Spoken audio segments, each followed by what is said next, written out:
आदाब नाजरीन, मैं हूं वसीम बारी और मेरे साथ देख रहे हैं सलाम नजीबाबाद। इससे पहले कि मैं प्रोग्राम का आगाज़ करूं, आप लोगों से रिक्वेस्ट करूंगा कि हमारे यूट्यूब चैनल सलाम नजीबाबाद को सब्सक्राइब कीजिए, उसकी वीडियो को शेयर कीजिए और बेल आइकन दबाना ना भूलिएगा। प्रोग्राम की शुरुआत करते हैं। आज हमारे स्टूडियो के ख़ास मेहमान हैं जनाब अब्दुल्ला गुलजार कासमी साहब, जिनका मैं बहुत लंबा तारुफ नहीं कराऊंगा, बस 2 लाइनें कहूँगा, उसके बाद सीधी बात पर आ जाऊँगा, क्योंकि कहा गया है कि बात बहुत लंबी हो जाती है।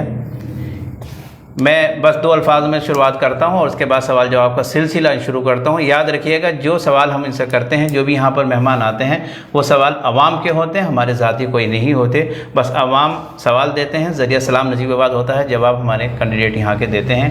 कि उठे मौजें खुदा पर भरोसा रख कर मैं कहता हूँ, उठे मौजें खुदा पर भरोसा रख के मैं कहता हूँ, मुझे तूफ़ान को साहिल बना देना भी आता है। इससे पहले कि मैं शुरुआत करूँ, अब्दुल्ला गुलजार कासमी साहब से मैं रिक्वेस्ट करूँगा कि वह अपना तारुफ खुद कराएं कि आज वो किस मुकाम पर हैं और क्या हैं। अस्सलाम वालेकुम वरहमतुल्लाहि वबरकातुहू। सबसे पहले तो मैं शुक्रिया अदा करना चाहूँगा सलाम नजीबाबाद वालों का, पूरी टीम का, कि इन लोगों ने मुझे इतनी इज़्ज़त बख्शी और इस लायक समझा कि मैं लोगों के सामने आकर के अपनी बात रख सकूं। कुछ बातें मैं इससे पहले की बात शुरू करूं, कुछ बातें कहना चाहता हूं कि एक तो मैं यहाँ पर जो आया हूं, मैं एज ए प्रत्याशी आया हूं और पार्टी का ज़िला अध्यक्ष होने के नाते नहीं आया, एक बात। दूसरी बात है कि मैं एक शेर से अपनी बात शुरू करना चाहूँगा। एक ही उल्लू काफ़ी था बर्बाद गुलिस्तां करने को, एक ही उल्लू काफ़ी था बर्बाद गुलिस्तां करने को, हर शाख पे उल्लू बैठा है अंजाम गुलिस्तां क्या होगा। दोस्तों, तारुफ कुछ ऐसा नहीं, आपका भाई हूँ, छोटा भाई, बड़ा भाई का, किसी का भतीजा हूँ, किसी का भांजा हूँ, आपके शहर का हूँ। और बचपन से एक तमन्ना थी कि अल्लाह कभी किसी काबिल करेगा तो इंशाअल्लाह कौम के काम आएंगे, मिल्लत के काम आएंगे, खिदमत के काम करेंगे। बाकी आपके जैसा हूँ, कोई तारुफ की ज़रूरत नहीं है और इंशाअल्लाह ऐसे ही बन के हमेशा रहूँगा। चलिए शुरुआत करते हैं पहले सवाल से। और अब्दुल्ला साहब हमारे ऐसे कैंडिडेट हैं फ़िलहाल जो यहाँ पर आए हैं हमारे सवालों का जवाब देने के लिए, यानी आवाम के सवालों का जवाब देने के लिए, जिनकी बेबाकी की लोगों में बहुत ज़्यादा चर्चा है कि बहुत बेबाकी के साथ जवाब देते हैं, इसलिए उनके क्वेश्चन भी बड़े टिपिकल से भी हैं और बड़े बेबाकी से जवाब देने वाले भी हैं। पहली बात शुरुआत करते हैं कि अब्दुल्ला भाई, आपका जो पॉलिटिकल कैरियर है वो कैसे शुरुआत हुआ, कहाँ से आपने उसका आगाज़ किया? देखिए डॉक्टर साहब, पॉलिटिकल तो मैं पैदाइशी हूँ, पैदाइशी नेता हूँ अल्हम्दुलिल्लाह। ज़रूरत वक्त की थी कि कब क्या करना है। 1-2 पार्टी में रहा। एक पार्टी थी सबसे शुरू में मोमिन कॉन्फ्रेंस, उसके अंदर मैं रहा थोड़े दिन, प्रदेश लेवल पे मैंने उसमें काम किया।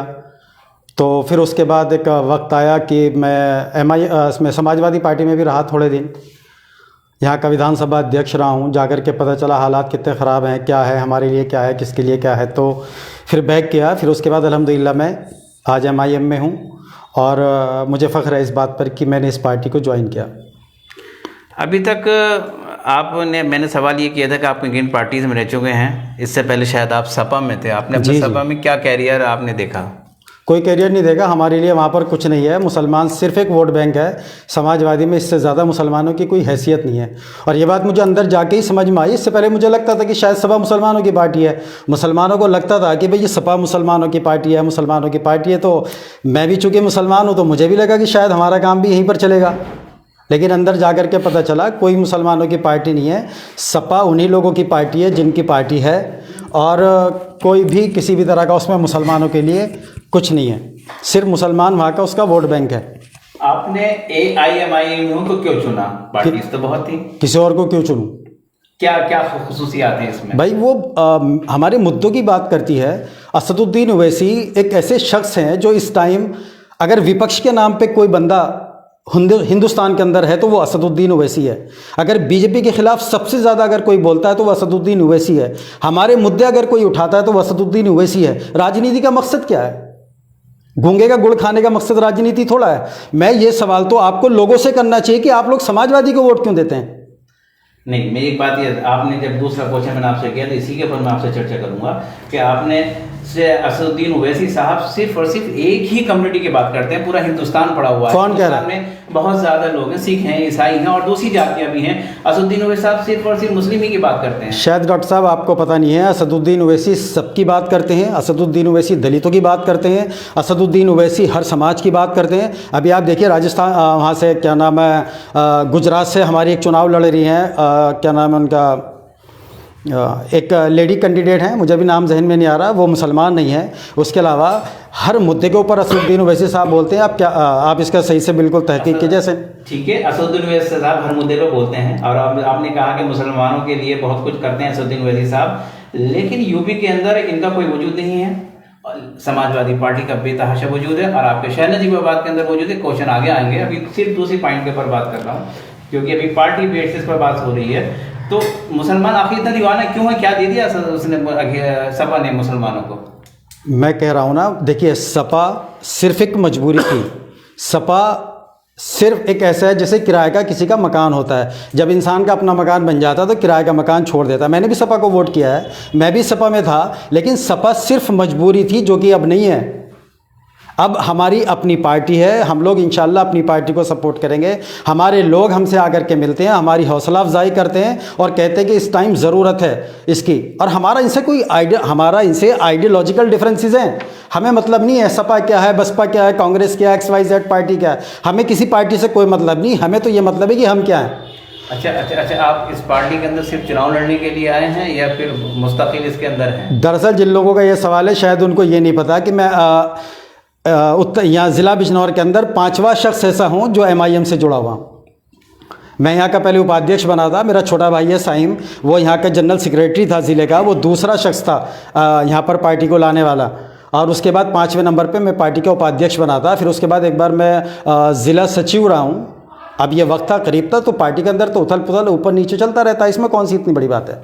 तो आप चुनाव के बाद इसमें रहेंगे? इंशाल्लाह, हमेशा अगर राजनीति करूंगा तो इसी पार्टी के साथ करूंगा। पार्टी नहीं बदलेंगे? इंशाल्लाह, याद रखिएगा। बिल्कुल, अल्लाह ना करे कोई ऐसे हालातों पे दावा नहीं कर सकता, लेकिन इंशाल्लाह नहीं बदलूंगा, पूरा इरादा है। चलिए, इसी का दूसरे क्वेश्चन का एक और उसका है कि आप बहुत जल्दी जिलाध्यक्ष की कुर्सी पर आ गए, लाइन तो बहुत लंबी थी, आपने क्या मंत्र पढ़ दिया आपने? ऐसा कुछ नहीं है कि मैं जिलाध्यक्ष पद पर, एक्चुअली जिलाध्यक्ष का पद खाली था। इस टाइम पार्टी को ज़रूरत थी कि कोई आए और पार्टी का पद संभाले। लाइन तो बहुत लंबी थी ना? कौन कौन थे आप बताओ? नहीं, लाइन तो जैसे आपकी पार्टी के इंतजार मूसा हैं और भाई, देखिए इंतज़ार मूसा ऑलरेडी पार्टी में प्रदेश लेवल पर थे, पश्चिम प्रदेश लेवल पर थे वो। तो पार्टी को किसी लोकल ऐसे चेहरे की ज़रूरत थी कि जो पार्टी को आगे पहुंचा सके। आला कमान को लगा कि मैं कोशिश करके पहुंचा सकता हूं, तो उन्होंने मुझे दे दिया। हकीम अब्दुल सलाम तो ऑलरेडी पार्टी के अंदर प्रदेश में है। प्रदेश में है। चलिए, 3 क्वेश्चन। आपका बहुत बहुत इस्तकबाल है अब्दुल्ला भाई। मेरा पहला सवाल आपसे ये है कि आपके नज़दीक क्या आप मानते हैं कि समाजवादी पार्टी का गढ़ नजीबाबाद है, जिसकी मिसाल अभी हालिया जो विधानसभा चुनाव हुआ उसमें ना चाहते हुए भी लोगों ने समाजवादी पार्टी को वोट दिया।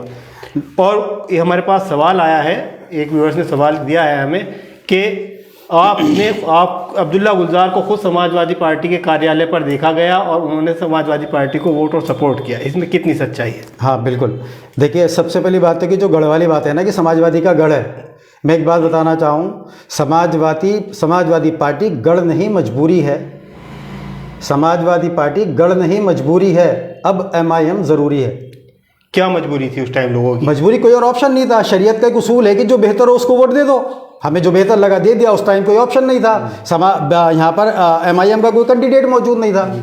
इसमें कौन सी हरज की बात है? अगर मैंने भी वोट दिया, मैं तो कह रहा हूँ कि हमने पहले समाजवादी को वोट इसलिए किया कि हमारी मजबूरी थी। बिल्कुल सही बात। अब क्यों दें? नहीं, अब इसी से एक सवाल ये पैदा होता है कि विधानसभा चुनाव में आपकी पार्टी में, जब आपकी पार्टी से कोई खड़ा नहीं था, भाई हमारी कोई चुनाव नहीं लड़ रहा, हमारी पार्टी से गठबंधन हो गया था, जिसके खाते में ये सीट गई थी, उनके पास कैंडिडेट उनको नहीं मिला था, वो नहीं लड़ा पाए। अब वो आपकी पार्टी का कोई कैंडिडेट यहाँ पर नहीं था, मजबूरी में लोगों ने सपा को वोट दिया, बसपा को वोट दिया, लेकिन पार्टी ने कोई ऐसा वो इंडिकेशन नहीं दिया कि इस पार्टी को सपा को वोट दें या बसपा को वोट दें। कुछ आपकी पार्टी के कार्यकर्ता बसपा पे चले गए, कुछ समाजवादी पार्टी पे चले गए। देखिए उस टाइम पे पार्टी में ये हुआ क्योंकि हमारा कोई कैंडिडेट यहाँ पर नहीं था, तो उस टाइम पार्टी ने किसी को अपना ऑफिशियली किसी को समर्थन नहीं दिया था, ना समाजवादी को ना बसपा को।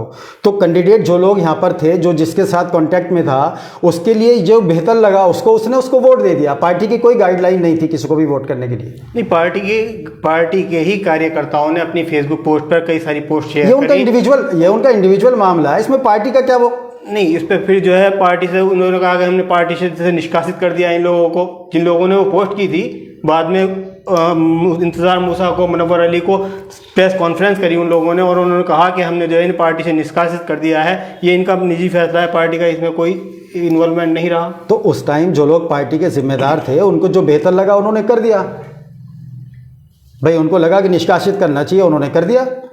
आपकी पार्टी में अक्सर देखा गया है कि एकता नहीं है, जब भी चुनाव का वक्त आता है टूट फूट मच जाती है। क्या चेयरमैन के इलेक्शन में भी ऐसा कुछ पॉसिबल हो? पहले तो आप मुझे बताइए कि कौन सी पार्टी में एकता है। हाँ, ये आपका क्वेश्चन सवाल बहुत अच्छा है। नहीं, कौन सी पार्टी में एकता है? कौन से कैंडिडेट टूट के नहीं जाते? जी टूट के भी जाते हैं। अभी अभी 2-4 दिन पहले की बात है, इमरान मसूद तो बिना इलेक्शन के टूट के चले गए जी। पहले टूट के कांग्रेस। तो यार राजनीतिक पार्टियों में होता है, ये तो कोई बात नहीं हुई। नहीं, कहना यह है कि आपकी पार्टी में जब जिसको समर्थन नहीं दिया तो कोई नहीं चला गया, कोई कहीं चला गया। इसके बाद पार्टी ने पदाधिकारी को निष्कासित किया। आपकी पार्टी के अंदर भी कोई कुछ भी लिख देता है, उसके बाद पार्टी का काम सिर्फ निष्कासन करना है। आखिर पार्टी इन पर कोई लगाम क्यों नहीं लगा? देखिए, मैं एक बात सुनिए, हमारी पार्टी एकदम नई पार्टी है। अब एक तरीके से बच्चा पैदा हुआ है, छोटा सा पेड़ लगाया है, और उसकी बहुत ज़्यादा परवरिश करनी पड़ती है। हवाओं से बचाना पड़ता है, धूप से बचाना पड़ता है, गंदगी से बचाना पड़ता है। तो बहुत सारी चीज़ें बच्चे को पैदा, आपके सबके माशाल्लाह बच्चे हैं तो पता होगा बच्चों को पहले साल से लेकर के 7-8 साल तक, 10-12 साल तक कितनी समस्याओं का और परेशानियों का सामना करना पड़ता है। माँ बाप इरिटेट हो जाते हैं अपनी औलाद से। तो यार हमारी पार्टी में भी शुरुआत है, शुरू में ऐसा होता है, ये कोई इतना बड़ा मसला तो नहीं है ना, इससे कौन सी आफत आ गई? नहीं, और किस पार्टी के अंदर नहीं होती ये चीज़ें? बिल्कुल होती हैं। तो फिर उनसे सवाल कीजिए ना। उनसे भी सवाल किया जाएगा, लेकिन आज आप यहाँ मौजूद हैं इसलिए ये सवाल आपसे किया जा रहा है कि लेकिन इसके ऊपर थोड़ा सा कंट्रोल क्या आप एज ए जिला अपने लेवल पे बिल्कुल कंट्रोल करते हैं, हम सबको समझाते हैं। फिर भी मैंने कहा कि अगर किसी को डायरेक्टली किसी को लगता है कि कोई पार्टी के लेवल पे आकर के या किसी को कुछ कह रहा है तो आप हमें बताइए, हम उसका संज्ञान लेंगे, इंशाल्लाह एक्शन लेंगे। एक बात। दूसरी बात यह है कि पार्टी के लोग हो सकता करते हो सकता है उनका इंडिविजुअल भी कोई मामला हो, पार्टी से रिलेटेड ना हो। तीसरी बात, पार्टी वालों के भी तो लोग ज्यादा उंगली करते हैं। अरे वैसी साहब तक को लोग गालियां बकते हैं, तो क्या सब कुछ हम ही बर्दाश्त करेंगे क्या? नहीं, बिल्कुल सही है आपकी बात, लेकिन यहाँ पर एक हमारे व्यूअर्स हैं, हाँ, तो मैं उन्हीं को जो भी हैं एक सवाल दिया आप है, मुझे उनका नाम मत बताइए, जो भी है मैं तो सवाल का जवाब दे रहा हूँ।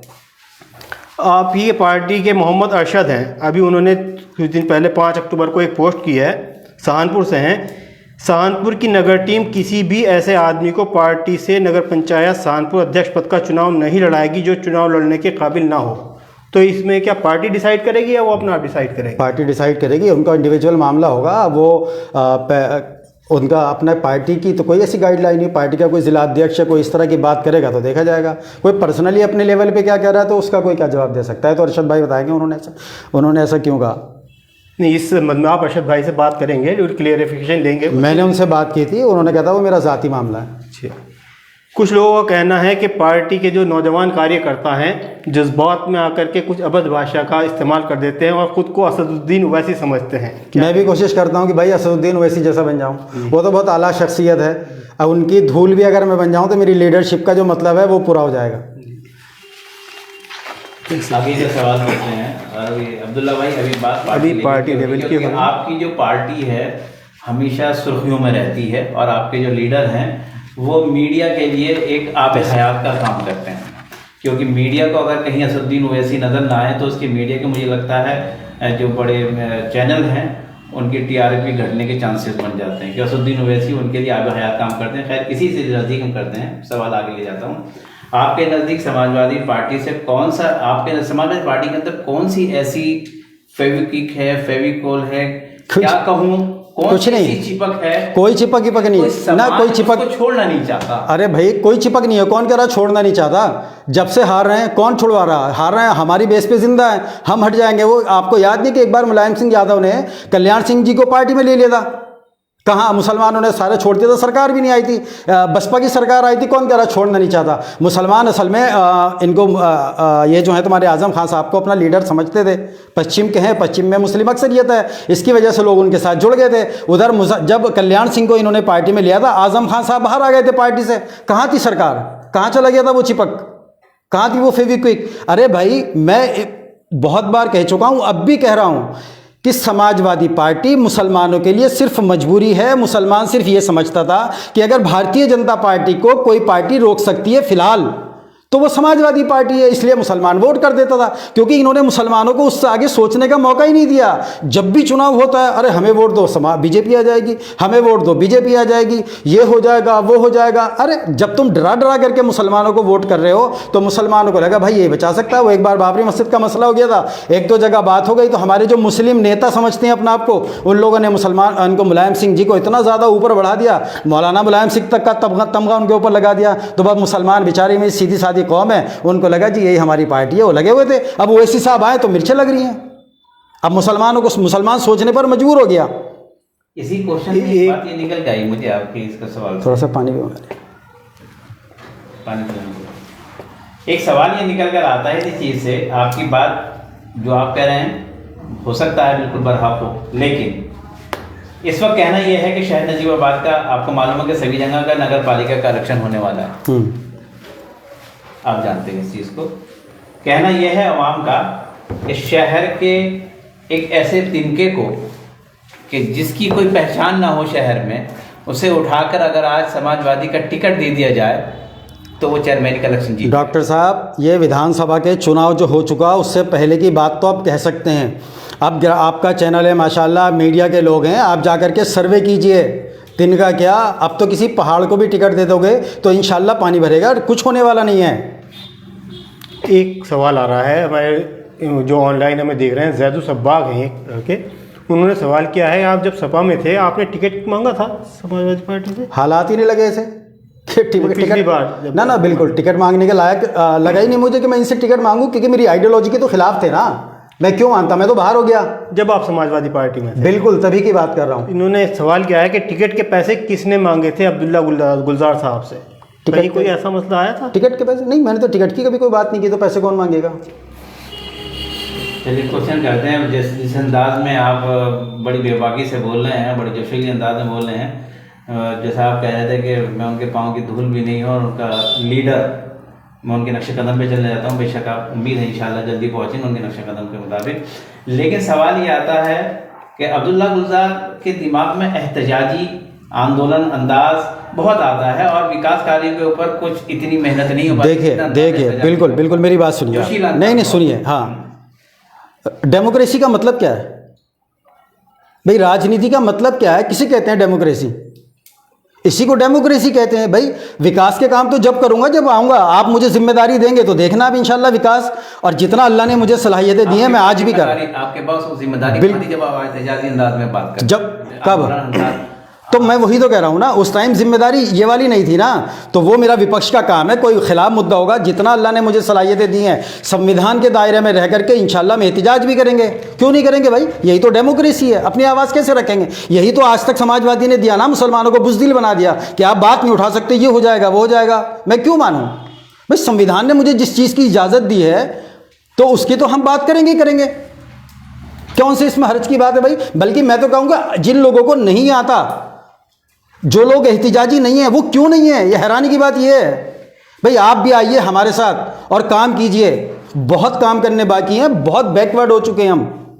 एक सवाल फजीला अली हसन ने किया है आपसे, उनका कहना है कि विधानसभा चुनाव में एमी पार्टी की एक भी सीट नहीं आई। दूसरी बात, मुस्लिम समुदाय का वोट भी बहुत कम मिला, इसका क्या कारण है?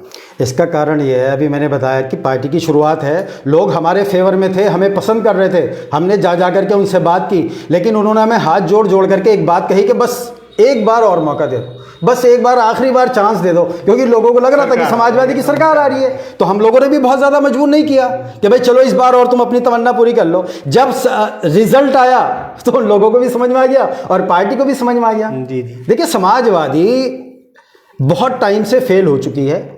हर फील्ड पे फेल हुई है, हर मैदान पे फेल हुई है, हर पार्टी के साथ जाकर के फेल हुई है। अब कोई ऑप्शन नहीं बचा। आप देख लो रिजल्ट, पहले लोग गए थे, अब सारे उन्हीं के लोग छोड़ छोड़ के जा रहे हैं। अभी तो चुनाव भी नहीं है। जी जी। एक और सवाल इन्होंने दिया है, उनका कहना है कि कई बार हकीम अब्दुल सलाम की गिरफ्तारी हुई है विवादित पोस्ट पर, कमेंट्स पर, विवादित कमेंट्स पर। आपको और अब्दुल सलाम भाई को किसी भी पार्टी के लोगों ने क्या उस टाइम पे सपोर्ट करा? बिल्कुल, मेरे सामने कहना है कि उनकी गिरफ्तारी के लिए खुद मीम पार्टी के ही कार्यकर्ता जिम्मेदार थे। अरे ये सब फालतू की बकवासबाजी होती है। असल बात क्या है, देखिए, एक बार जब मैं जिलाध्यक्ष बना था अभी, तब एक बार उनके साथ एक हादसा हो गया था किरतपुर में भी। हम गए थे, हमने रात को 2, ढाई, 3 बजे तक वहाँ पर रहे, प्रशासन से बात की, तो उन लोगों ने हमें आश्वासन दे दिया था कि कोई इतना बड़ा मसला नहीं है, छोटी सी बात हो गई थी। अगले दिन उन्होंने उनको रिलीज़ कर दिया था। हम थे, मैं था वहाँ पर, और भी लोग थे पार्टी।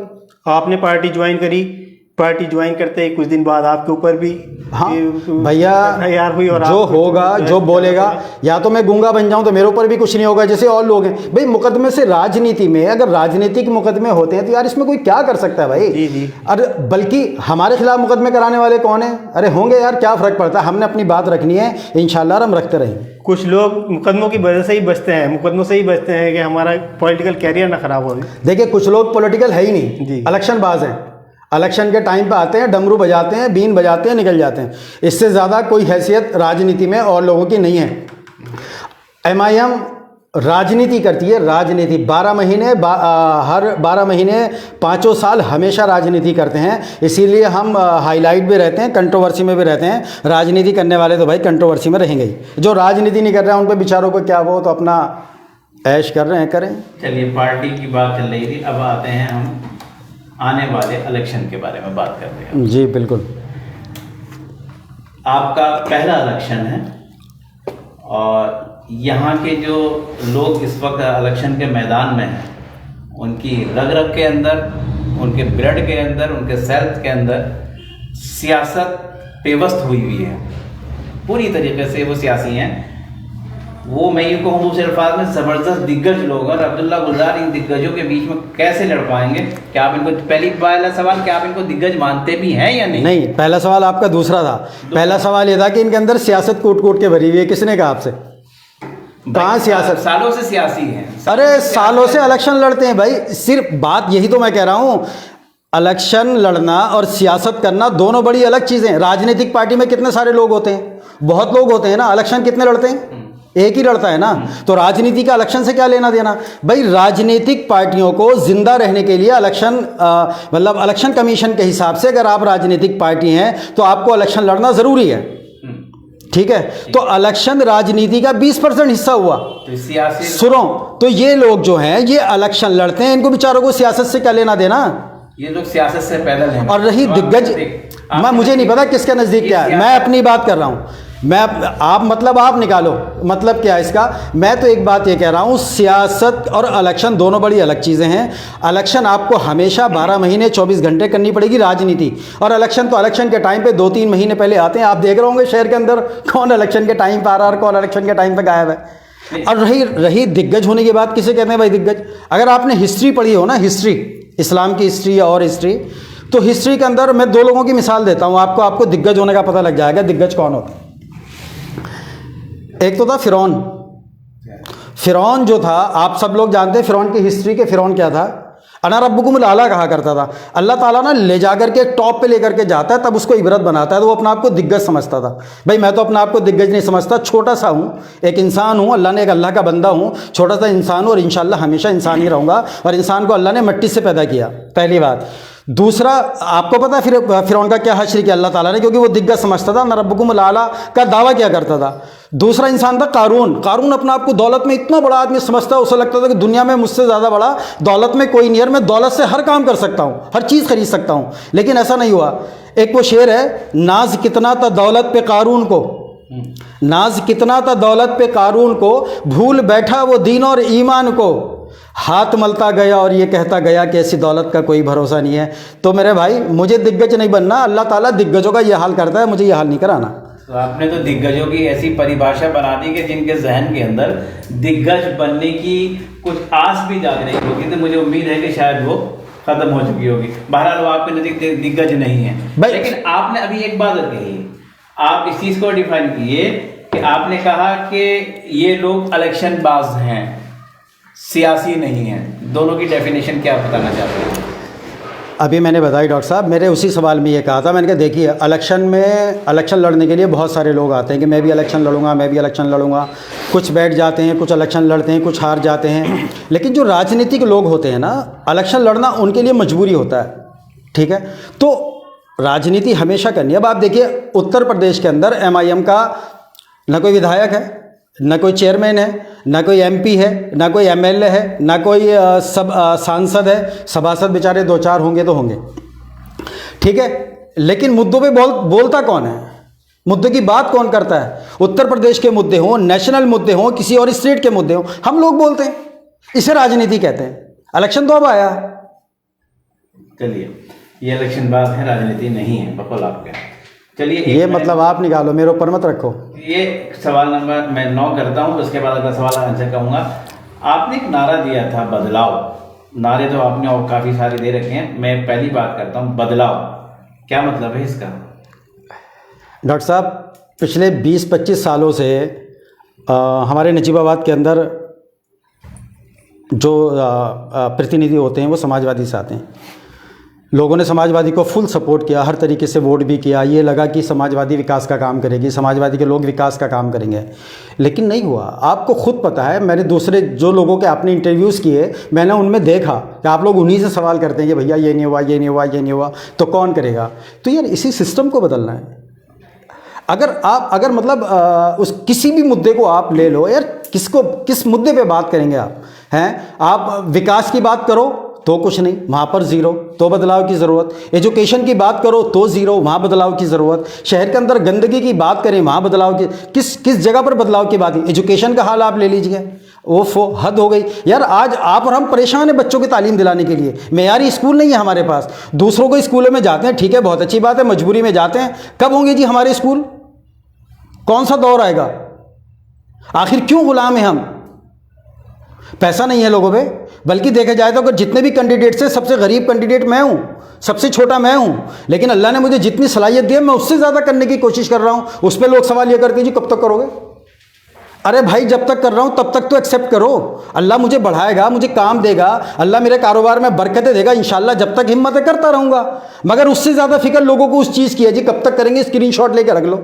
अबे भाई, क्यों स्क्रीनशॉट लेकर रख रहा हो? मैं तो तुम्हारे लिए नहीं, मैं अल्लाह के लिए कर रहा हूँ। जब तक अल्लाह मुझसे काम लेगा मैं करूँगा इंशाल्लाह।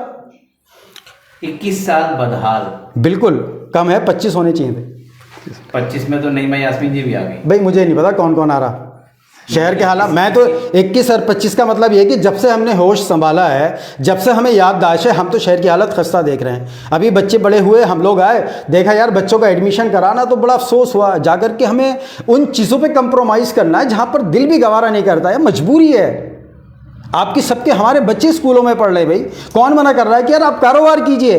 अगर कोई स्कूल 1500 रुपये फीस ले रहा तो आप 1800 रुपये लीजिए, आप 2000 रुपये लीजिए, यार दीजिए ना।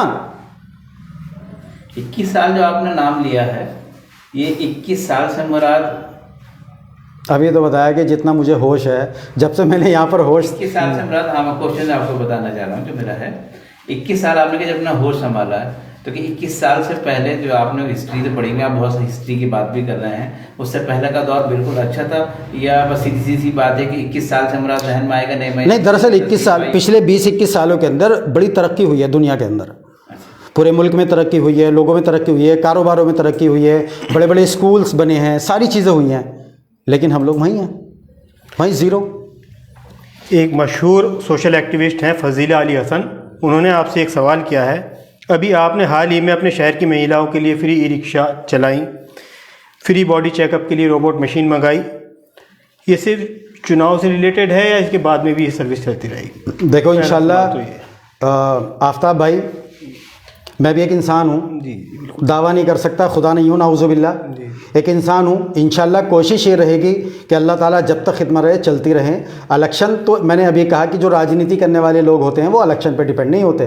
तो ये जो लेकिन मैं लोगों से ये गुजारिश करूँगा कि अगर आप लोगों को लग रहा है कि मैं काम कर रहा हूँ, क्योंकि अब तक तो जितने लोगों को हमने देखा वो तो जीतने के बाद भी नहीं करते। बिल्कुल। अगर मैं जीतने से पहले भी कर रहा हूँ तो लोगों को मेरी हौसला अफजाई करनी चाहिए, बिल्कुल करनी चाहिए, बिल्कुल हौसला अफजाई करनी चाहिए, मेरे साथ आना चाहिए, कॉपरेशन करना चाहिए, मशवरे देने चाहिए, तो इंशाल्लाह मेरे अंदर हौसला पैदा होगा, हो सकता है मैं इससे भी ज़्यादा करूं। नहीं, ये तो मैं पर्सनली भी अपनी पोस्ट पे भी या दूसरों की पोस्ट पे जाकर कमेंट करता हूँ। अगर कोई इलेक्शन से पहले किसी तरह की फ्री सर्विस दे रहा है आवाम के लिए, चाहे वो एम्बुलेंस हो, चाहे फिर ई रिक्शा हो, चाहे रोबोट मशीन हो जो फ्री चेकअप वाली, अगर वो कोई दे रहा है तो उसका चुनाव से कोई मतलब नहीं है। नहीं, वो जनहित के लिए कर रहा है तो जनता को हम लोग एम्बुलेंस का भी सोच रहे थे, मगर फिर हमें लगा कि ये इलेक्शन का इशू होगा, लोग इसी तरह की बातें करेंगे। 2-3 जगहों पर मैंने देखा। फिर दूसरी बात, एम्बुलेंस गवर्नमेंट ने भी दे रखी है, गवर्नमेंट की भी जिम्मेदारी एम्बुलेंस देने की, हॉस्पिटल भी अरेंज कर देते हैं। ये जो आपने अभी रोबोट मशीन मंगाई है टेस्ट वाली, ये स्टार्ट हो गई सभी? बिल्कुल, ये तो जिस दिन से हमने लॉन्च की थी अल्हम्दुलिल्लाह नेक्स्ट डे से स्टार्ट हो गई। टेक्नीशियन और बहुत अच्छे हमारे रिस्पांस भी आ रहा है, लोग माशाल्लाह उससे काफ़ी फ़ायदा उठा रहे हैं। इससे रिलेटेड एक सवाल ये है कि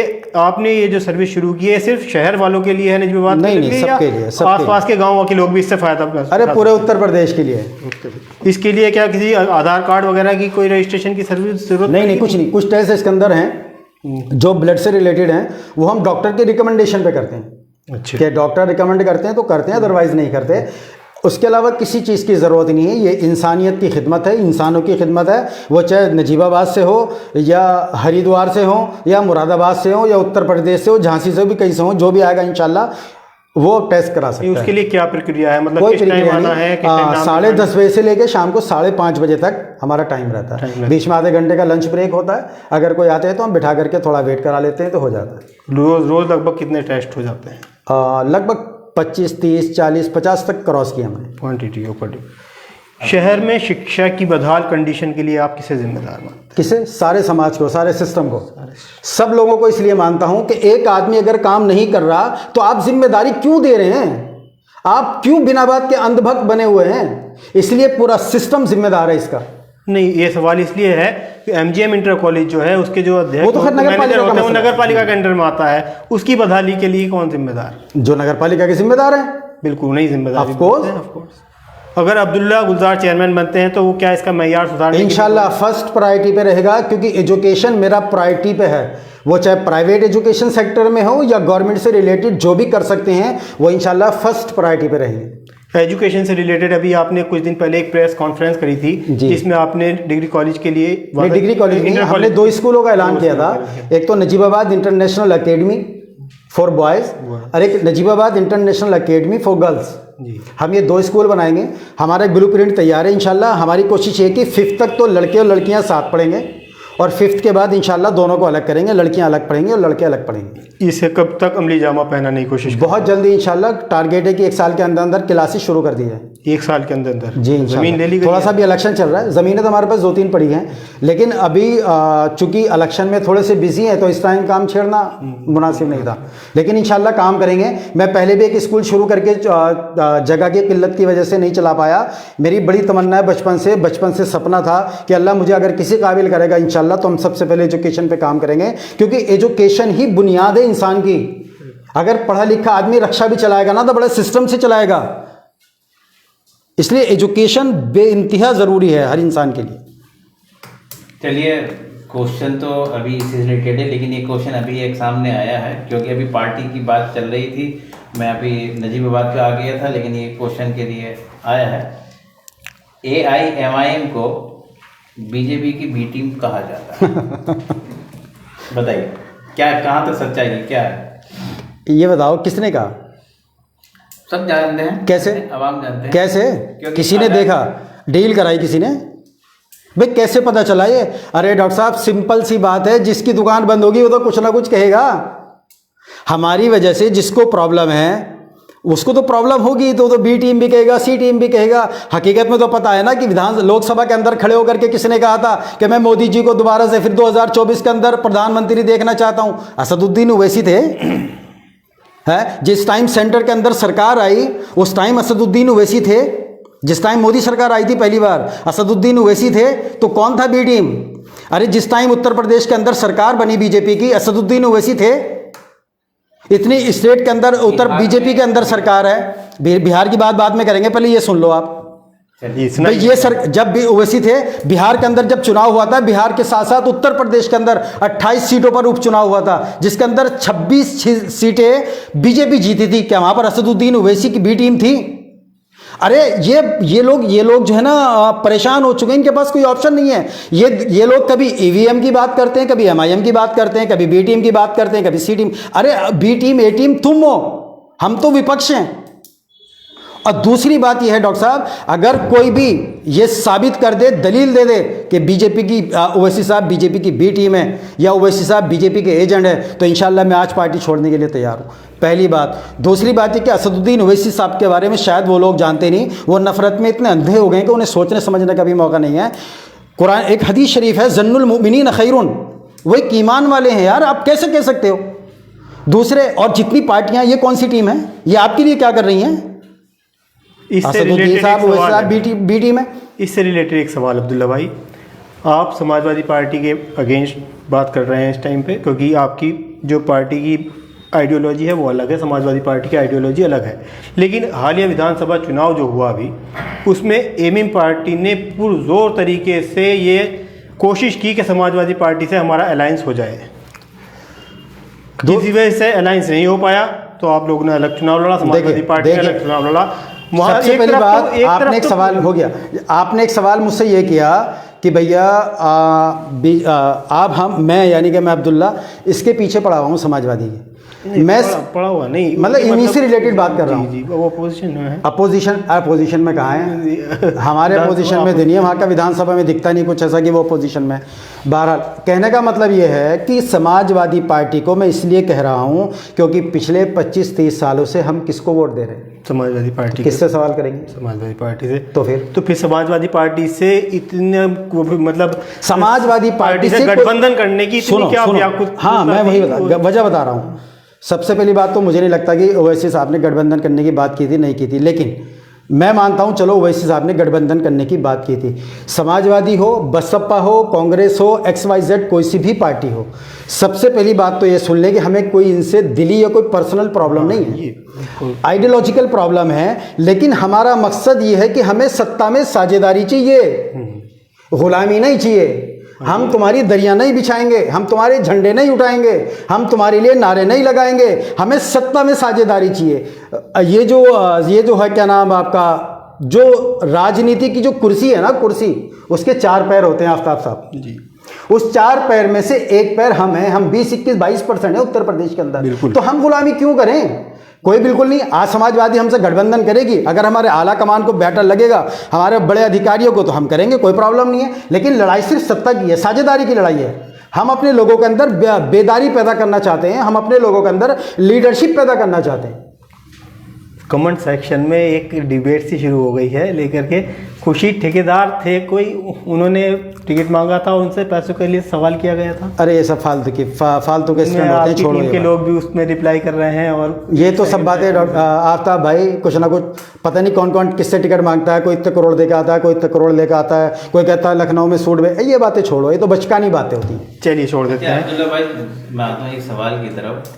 ये अब्दुल्ला भाई का जो जोशीला अंदाज बहुत कहाँ डॉक्टर साहब जोशीला बढ़ गया है। अरे क्या इसकी पीछे ये राज तो नहीं है कि नौशाद अख्तर जो भी आपकी सैफी बिरादरी से ताल्लुक़ रखते हैं, वो इलेक्शन लड़ने से उन्होंने मना कर दिया कि मैं इलेक्शन नहीं लड़ूंगा, तो वो जोश। देखिए मैं समझ गया डॉक्टर साहब क्या कहना चाह रहे हैं, मैं समझ गया। सबसे पहली बात तो है कि नौशाद अख्तर भाई हों या कोई भी हों, सबको डेमोक्रेसी है, यहाँ पर हर किसी को इलेक्शन लड़ने का हक है। जहाँ तक बिरादरी की बात है, बिरादरी से इलेक्शन का कोई लेना देना नहीं होता, ना मैं बिरादरी के लेवल पर राजनीति करता हूँ। मैं मिल्लत के लिए राजनीति कर रहा हूँ, कौम के लिए राजनीति कर रहा हूँ, अल्पसंख्यक जितने भी समुदाय हैं सबके लिए राजनीति कर रहा हूँ, सबके लिए आवाज़ उठाते हैं। ये जोश तो लोग कहते हैं कि फितरती है भाई अंदर, ये ना निकलने का इंशाल्लाह। चलिए, मैं 2 सवाल आ रहे हैं, बहुत अच्छे वाले सवाल आ रहे हैं आपके लिए। आप अपना मुकाबला किस प्रत्याशी से शहर नजीबाबाद में मानते हैं? चुनाव आने वाला है, जितने भी इलेक्शन लड़ेंगे सबसे इंशाल्लाह। वसीम कुरैशी के आने से सब में गड़बड़ाहट क्यों है? कौन वसीम कुरैशी? वसीम कुरैशी की एंट्री नजीबाबाद में कौन भाई? उनके बारे में अच्छा नहीं, उनके बारे में तो मैंने ये सुना है कि पहले उनका टिकट फाइनल होगा तो देखेंगे, अगर टिकट मिलता है तो। लेकिन अभी तो टिकट फाइनल नहीं हुआ बकौल आपको, जैसे अभी कह रहे हैं टिकट भी फाइनल हुआ, लेकिन भी बेचैनी देखिए में बहुत है, क्या वजह है? पता नहीं किन प्रत्याशियों में होगी, हम में तो अल्हम्दुलिल्लाह नहीं है, क्योंकि हमारा देखिए अपना मिशन है, हम मिशन की राजनीति कर रहे हैं, हम इलेक्शन की राजनीति नहीं करते। और जितने भी कैंडिडेट हमारे सामने होंगे, हम सबके लिए प्लान करेंगे, सबके लिए मुद्दे लाएंगे। अभी इलेक्शन का ऐलान होने दीजिए, ये फाइनल होने दीजिए। हम तो अल्हम्दुलिल्लाह, हमारे तो प्रदेश अध्यक्ष ने मुझे फाइनल कर रखा, इसलिए दबादब बोल रहा हूँ इंशाल्लाह। अगर आप चेयरमैन बनते हैं, जी, ऊपर वाला आपको चेयरमैन बना देता है, तो शहर नजीबाबाद के विकास की बात आएगी आपके सामने कैसे होना है। अभी तक का उसूल ये देखने में आया है सामने कि आवाम ने सपा के प्रत्याशी अभी तक पिछले 25 साल से बनते ही आ रहे हैं नजीबाबाद के चेयरमैन। जब वो बन जाते हैं और गवर्नमेंट बीजेपी की चल रही है, विशेष भाई हमारी सरकार नहीं है, हम काम नहीं करा सकते। बिल्कुल, अच्छा सवाल है। कितना कामयाब हो पाएंगे? सबसे पहली बात डॉक्टर साहब, ये जो आपने अभी पॉइंट बताया, ये बहुत अच्छा पॉइंट बताया है। आप भी इसको याद रखना, लोगों को बताना। सपा के लोग जब भी इस तरह की बात आती है, ये कह देते हैं, आप ही के बकौल आपने कहा अभी लाइव, हाँ, कि भाई सरकार नहीं है, सरकार। अबे भाई सरकार नहीं है तो लड़ क्यों रहे हो? सरकार तो अब भी नहीं है, बैक आउट करो भाई। क्यों लड़ रहे हो जब काम नहीं कर सकते इस सरकार में? देखिए, जो बेसिक चीज़ें होती हैं ना, वो कोई सरकार नहीं रोक पाती। बेसिक चीज़ें तो सरकार देती है। मैं कह रहा हूं, नगर पालिका का जितना भी बजट है, अगर ईमानदारी के साथ वही लग जाए ना, तो इधर उधर एक्स्ट्रा बजट की ज़रूरत नहीं पड़ती। और बेसिक बजट जो होता है ना, किसी की भी सरकार हो, कोई किसी का पैसा नहीं रोक सकती। आपके क्वेश्चन से क्वेश्चन ये निकल के आ रहा है कि इस वक्त शहर नजीबाबाद, मुझे नहीं पता और कोई सा शहर या नगर इस तरीके से मुसीबत में हो, इस वक्त शहर में बेताशा आवारा कुत्ते घूम रहे हैं। लेकिन हमारे यहाँ के कायद, मैं नहीं कह सकता, नाम नहीं लूँगा, हमारे यहाँ के जिस वक्त इस वक्त कुर्सी पर विराजमान हैं, मोहतरम हैं या मोहतरमा जो भी हैं, उनकी हिम्मत इतनी नहीं हो पा रही है कि आवाम को इन आवारा कुत्तों से भाई डॉक्टर साहब, बाकायदा इसकी कंप्लेंट भी की जा चुकी है उनसे जा करके। देखो, जहाँ तक कुत्तों की बात है, ये तो बहुत अब आ करके ये प्रॉब्लम हुई है। आप मुझे ज़रा ये बताओ कि मेरा सवाल कुत्तों से नहीं हुआ, मेरा सवाल ये हुआ है कि बीजेपी की गवर्नमेंट में एक कुत्ता नहीं पकड़ा जा सकता। मैं ये कह रहा हूँ, कुत्तों की बात करना तो बहुत बात की बात है। मुझे पहले आप ये बता दो किस मुद्दे पे आ गए हैं। मैं बात आपकी करूंगा क्योंकि हमें जवाब मिला है कि भाई गवर्नमेंट की वजह से हम कुत्ते नहीं पकड़। तो मैं वही तो कह रहा हूँ, अगर ये गवर्नमेंट की वजह से कुछ भी नहीं कर सकते, विकास की बात करो तो पैसा गवर्नमेंट सरकार फलाने की है, हम यूँ नहीं कर सकते। कुछ और बात करो, सरकार फलाए, हम ये नहीं कर सकते। अबे तो भाई चुनाव क्यों लड़ रहे हो? तब भी कहो कि हम नहीं लड़ सकते, गवर्नमेंट फलाए। अब आप खुद ही सोच लो, अगर वो कुत्तों का भी इलाज नहीं कर सकते, हर चीज़ का प्रावधान होता है, हर चीज़ के उसूल होते हैं। ऐसा नहीं है कि बिना बात के इतना बड़ा सिस्टम, इतना बड़ा निज़ाम चल रहा है। आप वहाँ से बैकआउट करते हैं, आप बचते हैं, लोगों से, कामों से बचते हैं। तो अवाम ने अगर आपको इस कुर्सी से, अल्लाह ने आपको इसे नवा दिया और अवाम की मोहब्बत है आपके साथ रही, तो ये माने कि ये पार्टी का बहाना नहीं चलेगा। नहीं इंशाल्लाह बिल्कुल नहीं चलेगा। चलिए, एक ऐसा सवाल है कि जिसके आफ्ताब साहब उसी महल्ले के रहने वाले हैं, क्योंकि दर्द वही बयान करेंगे। अगला क्वेश्चन आफ्ताब भाई बताइए। आफ्ताब भाई के मोहल्ले का तो पानी वाला सवाल होगा, भरा पे पानी का। जी पूरा मोहल्ला मुरुशात जल भराव की समस्या से डॉक्टर साहब, वो बचपन से हम लोग झेलते आ रहे हैं। बिल्कुल, मैं समझ गया आपके मोहल्ले का नाम सुन के, मैं समझ गया आपके मोहल्ले में तो बहुत सारी प्रॉब्लम्स हैं, क्योंकि असल प्रॉब्लम ही वही है। कहीं से लगता ही नहीं कि वो मतलब चेयरमैन का मोहल्ला है, जैसे चेयरमैन क्या रहता है कि मैं तो खुद कह रहा हूँ कि आसपास का एरिया बहुत क्लीन होगा, अच्छा होगा। कहीं से सवाल ये है कि असल प्रॉब्लम क्या आपके महल्ले में, आपका इशारा किधर है ये बताइए। अरे उसी जल भराव की तरफ है। जल भराव की तरफ। और भाई आफ्ताब भाई, मुझे एक बात ये समझ में नहीं आती, इतना बड़ा सिस्टम हमारा चल रहा है, हम एक्सपर्ट्स को बुलाएं, हम लोगों को जमा करें, सॉल्यूशन निकालें। हमारे पास उसका प्लान तैयार है, इंशाल्लाह बताऊंगा बाद में भी, क्यों बताऊं, लोग कॉपी कर लेंगे। प्लान तो मौसम खान साहब भी बताते हैं कि प्लान ए था वो, भाई उनका मुझे लिए बी प्लान भी है हमारे पास, बी भी फेल हो गया, अब सी लगाया, वो सी भी फेल हो गया, हालांकि ABC सब फेल हो गए, लेकिन पानी खत्म नहीं हुआ मुलुशा का। ये अच्छी बातें बताई आपने, 3-4 प्लान फेल हो गए, समाजवादी भी फेल हो गई। इंशाल्लाह प्लान हम तैयार करें। भाई हम मुद्दों की बात कर रहे हैं, तो जो मुद्दा है वो हमारा मुद्दा रखने का यहाँ मकसद है, बिल्कुल रखा जाएगा। देखिए, हम इसके लिए रखा जाएगा, हम इंशाल्लाह इसके लिए फर्स्ट प्रायोरिटी पे काम करेंगे। आफ्ताब भाई, कुछ चीज़ें ऐसी हैं शहर के अंदर जो हमें भी बहुत ज़्यादा फेल होती हैं, लेकिन अभी हमारे अंदर पर्सनली मतलब इंडिविजुअल अपने लेवल पे इतनी वसअत नहीं है कि हम उनको अपनी ज़ात से या उससे कराएं। लेकिन इंशाल्लाह ये कुछ मुद्दे ऐसे हैं कि अल्लाह ताला ये जिम्मेदारी देता है, और अल्लाह ताला अगर काम लेता है तो इंशाल्लाह इसके लिए बड़े एक्सपर्ट लोगों के साथ बैठ के बात हो। कोई प्रॉब्लम दुनिया के अंदर अल्लाह ने ऐसी नहीं जिसका सॉल्यूशन ना हो, बशर्ते कि आप सॉल्यूशन के तलाश में। नहीं बिल्कुल, मेरा भी यही कहना है कि हमें पर्सनली ना ही मौसम खान साहब से, चेयरपर्सन साहिबा से कोई मुखालफत है, लेकिन जो मुद्दे की बात होगी, जो जनहित की बात नहीं, पर्सनली हमें किसी से, पर्सनली हमें भी किसी से कोई प्रॉब्लम नहीं है। ये तो एक राजनीतिक चीज़ें हैं और ये हमारा हक है।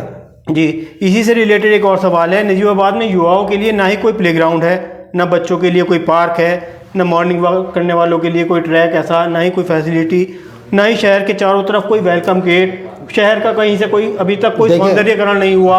मतलब कहीं से 20 साल से तो मैं भी देख रहा हूँ लगभग जैसा थे वैसे करते आफ्ताब हैं। भाई, कोई शायद नजीबाबाद बहुत कम लोग शहर के जानते हों कि नजीबाबाद एक हिस्टोरिकल पैलेस है। नजीबाबाद का नाम पूरी दुनिया के अंदर है, ठीक है। ये तो आपने बड़ी वैसी चीज़ें बताई हैं, बहुत छोटी छोटी सी चीज़ें हैं। पार्क हुआ, बच्चों के लिए पार्क हुआ, बड़ों के लिए पार्क है, और बहुत सारी चीज़ें ऐसी हैं छोटी छोटी सी, सौंदर्यकरण है या गेट हैं जो वेलकम गेट्स हैं, ये सब नहीं बनते, आज तक नहीं बने, आगे भी पता नहीं, अल्लाह मालिक है। लेकिन इंशाल्लाह हम अगर आएंगे तो हम अपने मैनिफेस्टो में बताएंगे कि हम क्या क्या कितने दिन में क्या क्या करेंगे, हमारे इरादे क्या क्या हैं इंशाल्लाह। उसके अलावा देखिए एक चीज़ ये है कि इतना बड़ा शहर, नजीबाबाद की एक हस्ती हैं मौलाना अकबर शाह खान नजीबाबादी, पूरी दुनिया उनको जानती है। जो तारीख़ इस्लाम की जो वो है, वो बड़ी वैसी किताब, बड़ी मोतबर किताब उन्होंने लिखी है, लेकिन कोई नहीं जानता नजीबाबाद को, कब आकर के कब ख़त्म हो जाता है किसी को एहसास भी नहीं होता। तो ये हमारे इन्हीं लोगों की कमी है कि नहीं कर पाए। बिल्कुल, हम इंशाल्लाह बिल्कुल प्रायोरिटी पर रख के करेंगे सारे काम। नजीबाबाद आपसी एक तो और भाईचारे वाला शहर है, कभी कोई बहुत बड़ा इशू यहाँ पर इस बात को लेकर के नहीं हुआ हिंदू मुस्लिम वाला। क्या आप चुनाव में आने के बाद इस मोहब्बत और भाईचारे को कायम रखें? मेरा मज़हब, जिस मज़हब को मैं फ़ॉलो करता हूँ, वो मुझे यही तालीम देता है। हमारा नबी जिसकी वजह से अल्लाह ने इस दुनिया को सजाया, वो यही तालीम देते हैं, वमा अरसलनाका इल्ला रहमतुल लिल आलमीन। अल्लाह के रसूल को अल्लाह ने पूरी दुनिया के लिए रहमत बना के भेजा, मैं उन्हीं को फॉलो करता हूँ। हमारे आइडियल हैं, हमारे प्रॉफिट हैं, मोहम्मद साहब हैं। तो जो इंसान हमें ये तालीम देता हो तो हम उससे कैसे दूर रह सकते हैं? ये तो हमारा एक जुज़्व हकीकी होना चाहिए। क्या ये उम्मीद रखी जाए कि अब्दुल्ला गुलजार ने जिस तरीके से जुलूस मोहम्मदी का इस्तकबाल किया, आने वाले दीगर कौमों के फेस्टिवल्स आ रहे हैं, क्या उनमें इसी तरीके से उनका इस्तकबाल? इंशाल्लाह इससे भी ज़्यादा करेंगे, आप डेट बताते रहना। चलिए, डेट हम बताएंगे। ना हराम खाया है और ना हराम खाएंगे, जी क्या कहना चाहते हैं इस पर? सिंपल है, इसमें क्या कहना। अल्हम्दुलिल्लाह अल्लाह ने दीन की तालीम दी है, और हमारे वालिद साहब का दीन की तालीम देने का मकसद ही सिर्फ इतना था। एक बार किसी ने अब्बू से कहा, छोटी सी बात है, ज़्यादा लंबा टाइम नहीं लूँगा आपका, अब्बू से कहा कि भाई तू इन्हें बच्चों को मुल्ला बना रहा है, मस्जिद के लोटे तोड़वाएगा। इस तरह की बातें करते थे लोग, जो अड़ोस पड़ोस के लोग होते थे। हमारे वालिद साहब ने कहा था कि भाई मेरा इनको दीन की तालीम देने का सिर्फ़ और सिर्फ एक ही मकसद है कि कम से कम ये हराम से बच जाएँ और नमाजी बन जाए, नमाजी दीनदार बन जाएँ। इसके अलावा कोई मकसद नहीं था। तो मैं अपनी सेहत का इतना ज़्यादा ख्याल रखता हूँ कि मैं वो चीज़ नहीं खाता जो मेरी बॉडी को नुकसान दे।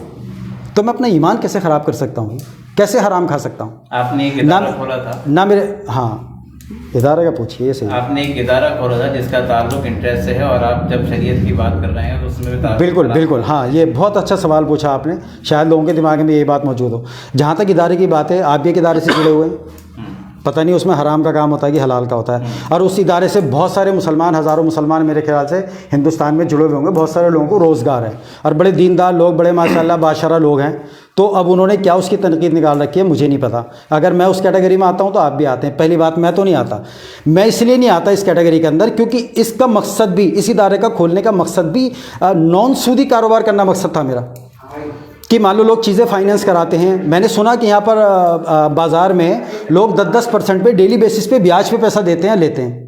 मुझे बड़ी तकलीफ़ हुई ये चीज़ देख करके यार, कि ये लोग बेचारे इतना कमाते नहीं हैं जितना पैसा इनको ब्याज में देना पड़ता है, डेली बेसिस पे था। मुझे बड़ी तकलीफ़ हुई, मेरे अंदर लगा कि कुछ ऐसा करना चाहिए कि लोगों का फ़ायदा हो। मिजाज असल में वैसे ही है ना, खिदमत वाला।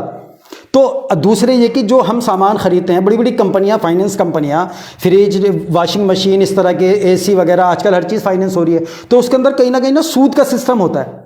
तो मैं ये कोशिश कर रहा था कि हम इसको नॉन सूदी कारोबार कैसे कर सकते हैं, कैसे हम लोगों को एक इस कॉन्सेप्ट पे दे सकते हैं कि ये हराम ना हो। यही मकसद था उसके अंदर भी, ना हराम खाया है, ना हराम खाएंगे, ना कमाएंगे, यही तो मकसद था। लेकिन लोग समझ नहीं पाए। मुझे ये लगा कि शायद अभी वक्त नहीं है, इसलिए इंशाल्लाह देखेंगे आगे चल के। बिल्कुल नौ सूदी था और हराम से बचाने के लिए ही था। नगर पालिका में इस पर करप्शन है नहीं है? ये तो जाके बताऊंगा। नहीं, हालात आपके हिसाब से? ऑफकोर्स लगता है हालात देख करके जितना पैसा आता है करप्शन की वजह होगी कि जो तरक्की नहीं हो रही शहर की, स्कूल नहीं है, ये नहीं है, MGM कॉलेज नहीं है। यार सारी चीज़ें, सारे मुद्दे करप्शन पे डिपेंड करता है। मैं कह रहा हूँ कि जितना बेसिक पैसा नगर पालिका में आता है, अगर वही पैसा ईमानदारी के साथ लगा दिया जाए ना, तो एक्स्ट्रा पैसा तो नजीबाबाद को पता नहीं क्या से क्या बना देगा। ईमानदारी से पैसा नहीं लगा? नहीं लगता। फिलहाल लगा है, नहीं लगा? ऑफकोर्स नहीं लगा भाई। आप RTI निकलवाइए, पता करिए कैसे, कहाँ लग रहा है, क्या हो रहा है। आपके नज़दीक कहाँ गया पैसा? भाई ये तो प्रतिनिधि बता सकते हैं, मैं आलिमुल गैब नहीं हूँ। जा करके आप कहो तो, अगर मुझे जितवा दो फिर इंशाल्लाह जीतने का बताऊँगा कहाँ कहाँ लगा। जीतने के बाद मतलब बदले की भावना से नहीं, बदले की भावना, देखिए आफ्ताब भाई, नहीं, आप गलत कह रहे हैं। बदले की कोई भावना नहीं है। राजनीतिक मतभेद हो सकते हैं। जितने भी हमारे प्रतिनिधि हैं सब बहुत अच्छे हैं, अपने अपने लेवल पर अच्छे इंसान हैं। अब उनकी अपनी राजनीतिक क्या परिस्थितियां हैं, क्या मजबूरियां हैं, क्यों काम करते हैं नहीं करते हैं, ये उनका मसला है। मेरा उनसे आइडियोलॉजिकल डिफरेंसेस हो सकते हैं पार्टी को लेकर के, बाकी पर्सनली कुछ नहीं है। हम बैठते हैं उठते हैं किसी से, और मैं आवाम से भी यही गुजारिश करूंगा कि इस तरह की चीज़ें नहीं होनी चाहिए। ये राजनीतिक चीज़ें हैं। आप सबकी बात सुनिए, सबकी बात समझिए, फिर आप देखिए कि कौन कितना पानी में। नहीं, मेरा कहने का मकसद ये, अगर आप जीतते हैं और अगर कहीं कोई करप्शन पिछले 5 या 10 साल में हुआ है तो उसकी जाँच कराएंगे? भाई जाँच कराने वाली तो और बहुत सारी तंजीमें हैं, देखेंगे जाने के बाद क्या क्या जिम्मेदारियाँ आती हैं, क्या क्या होता है। चलिए अब्दुल्ला गुलजार साहब, थोड़ी देर बताइएगा कि क्योंकि लास्ट क्वेश्चन की तरफ हम लोग बहुत तेजी के साथ बढ़ रहे हैं और शायद 3-4 मिनट हमारे लाइव के बाकी हैं। इसे हम जानना चाहते हैं कि अब्दुल्ला गुलजार कासमी अगर चेयरमैन बन जाते हैं तो उनके जहन के अंदर क्या क्या ऐसी चीज़ हैं जो वो अब शहर को देना चाहते हैं, ये थोड़ा सा बताइए, जिससे शहर को इस्तेफादा मिले। जी देखिए, सबसे पहली बात तो जितनी भी चीज़ें नगर पालिका के अंदर आती हैं, मेरा मानना ये है डॉक्टर साहब कि नगर पालिका के काम ऐसे हैं जैसे एक इंसान भैंस लाता है ना, भैंस को गोबर के लिए लाता है, दूध के लिए लाता है ऑफ कोर्स, लेकिन गोबर फ्री में मिलता है हमें, और गोबर भी बिक रहा है आजकल। तो नगर पालिका के तो छोटे छोटे से मुद्दे हैं डॉक्टर साहब, इसमें तो कोई इतना बड़ा मसला ही नहीं है। नगर पालिका से रिलेटेड जितने काम हैं वो तो इंशाल्लाह ऐसे होंगे जैसे कि भैंस के साथ गोबर, हम तो दूध के लिए आ रहे हैं। शहर का विकास करेंगे इंशाल्लाह, शहर का नाम करेंगे। अगर मेडिकल कॉलेज इंशाल्लाह हमारे टाइम में आएगा तो इंशाल्लाह वापस नहीं जाएगा।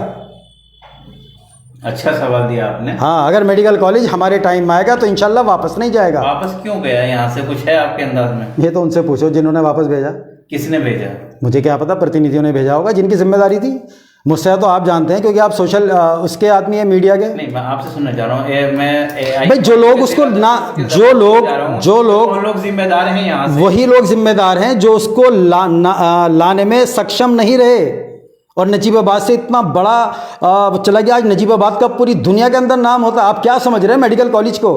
मैं कहता हूँ कि पूरे शहर को भी इकट्ठा करके अगर ये काम करना चाहिए था, कर सकते थे तो करना चाहिए था। बहुत बड़ी बात थी, हो गई ये, बहुत बड़ी चीज़ हाथ से निकल गई। बहुत बड़ी अपॉर्चुनिटी थी मेडिकल, बहुत बड़ी अपॉर्चुनिटी थी यहाँ के नौजवानों के लिए। अब हमेशा ये एक ब्लैक धब्बा है नजीबाबाद की हिस्ट्री के ऊपर, और जो कि हमेशा याद रखा जाएगा। और हमेशा जब भी हम देखेंगे तो हमें तकलीफ होगी कि ये जैसे लोग कहते हैं कि अलीगढ़ मुस्लिम यूनिवर्सिटी के बारे में भी बहुत से लोग कहते हैं कि नजीबाबाद में बन रही थी, कोई कहता है कि यहाँ पर बन रही थी, कोई कहता है रामपुर में बन रही थी। अगर कहीं कहीं भी जब कोई प्लान आता है तो उसके लिए प्लान की जाती है, यार यहाँ बनाए, वहाँ जाना है। जैसे इंसान मकान बनाता है कि यार ये जगह अच्छी है, वो जगह अच्छी है।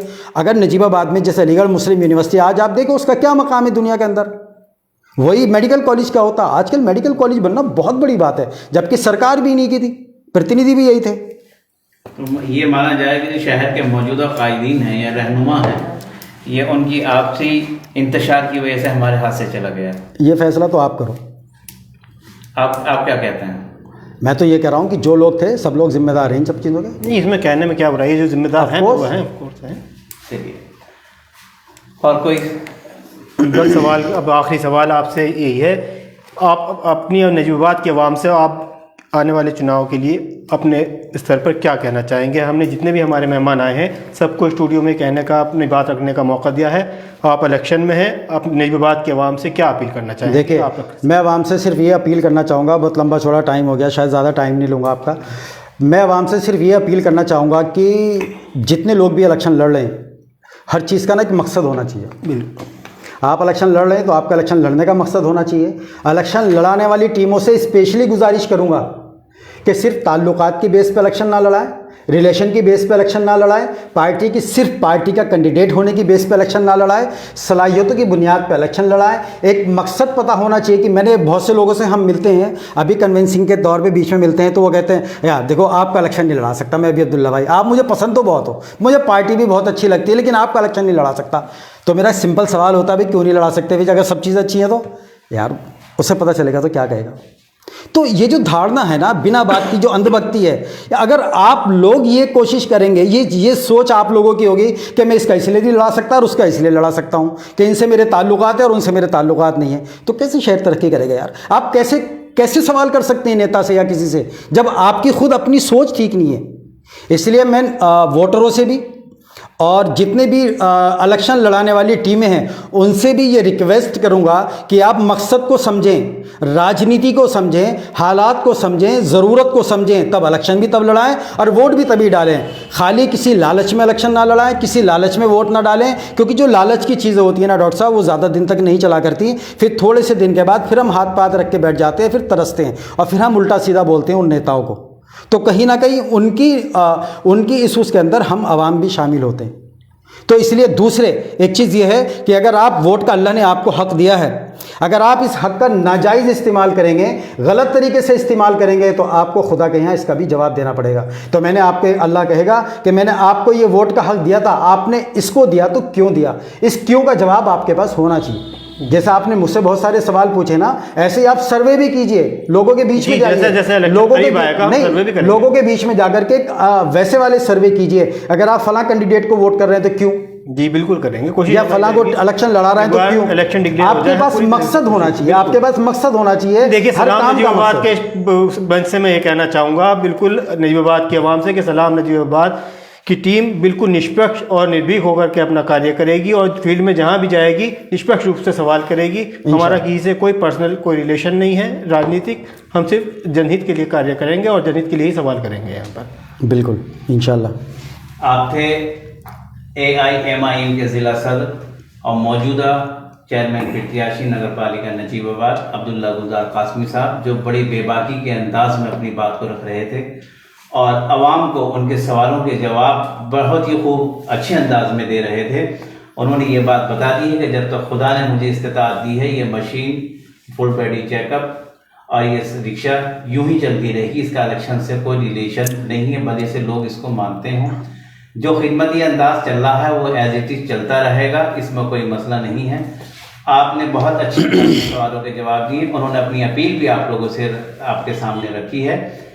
इसी बात के साथ हम अपनी बात को यहाँ पर ख़त्म करते हैं और आगे आने वाले जो यहाँ हमारे कैंडिडेट होंगे, जो मेहमान खुसूसी होंगे सलाम नजीबाबाद के, उनकी पोस्ट डाल दी जाएगी और उनसे जो आपको सवाल करने हैं वो उनसे आप सवाल कर सकते हैं। 2-3 दिन का उसको टाइम दिया जाता है। इस वक्त हमारा ये प्रोग्राम लगभग अपना टाइम पूरा कर चुका है, आप लोगों से अलविदा चाहते हैं। शब्बा एक छोटी सी बात जी, मैं एक चीज़ ये कहना चाहूँगा थोड़ी सी, कि जैसे भी आपने कहा कि मशीनें इंशाल्लाह चलती रहेगी, बहुत जल्दी इंशाल्लाह हम एक चैरिटेबल लैब भी बहुत जल्दी शुरू करना चाह रहे हैं, जिसमें ये इस तरह के टेस्ट KFT LFT इस तरह के जो टेस्ट हैं बॉडी के, जो डेली ज़्यादा चलते हैं, ये भी इंशाल्लाह बहुत जल्दी चैरिटेबल हम लोग शुरू करेंगे इंशाल्लाह। जो टेस्ट अभी हमारे इसके अंदर नहीं है, अभी शुरू करेंगे इंशाल्लाह बहुत जल्दी। प्रत्याशी हैं कि जिन्होंने, कुछ लोगों ने एम्बुलेंस दी, किसी ने कुछ और, लेकिन उन्होंने 3-4 चीज़ें ऐसी दी हैं जिसका ताल्लुक आवाम की सेहत से भी है, रक्षा में भी हमारा ये रहा, ज़रूरत की भी है, वो ये बराबर चल रही है। और इंशाल्लाह इनका कहना है कि ये अगर इस्तादात अल्लाह ने मुझे जब तक दी है, ये बराबर ऐसी ही चलती रहेगी। बहरहाल देखते रहिएगा सलाम नजीबाबाद और हमारी वीडियो को शेयर कीजिएगा, लाइक कीजिएगा, चैनल को सब्सक्राइब कीजिएगा और बेल आइकन दबाना ना भूलिएगा। जय हिंद, जय भारत। अस्सलाम वालेकुम।